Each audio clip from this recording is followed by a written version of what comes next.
آپ کا مسئلہ اتنا بڑا نہیں ہے، آپ کا توکل بہت چھوٹا ہے۔ دنیا کے دروازے کھٹکانا بند کریں اور اس سیکرٹ کوڈ کو ایکٹیویٹ کریں جو سیدھا عرش کے مالک سے کنیکٹ ہوتا ہے۔ یہ ہیں وہ سورہ توبہ کی آخری آیات کے 7 الفاظ جو آپ کی کائنات بدل دیں گے۔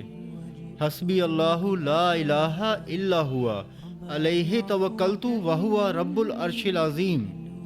میرے لیے اللہ ہی کافی ہے، اس کے سوا کوئی معبود نہیں۔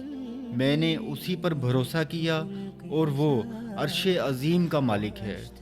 ابو داؤد کی اتھینٹک حدیث ہے، جو صبح شام 7 مرتبہ صرف یہ پڑھ لے تو اس کی دنیا اور آخرت کی ہر اس پریشانی کا ذمہ اللہ لے لیتا ہے جو اسے تھکا رہی ہے۔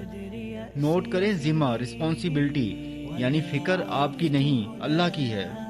جب آپ کہتے ہیں علیہ توکلتو تو آپ اپنی کمزوری کو اللہ کی طاقت سے بدل دیتے ہیں۔ پھر وہ راستے بھی کھلتے ہیں جو بند نظر آتے تھے۔ آج سے ہی اسے اپنی ڈھال بنا لیں۔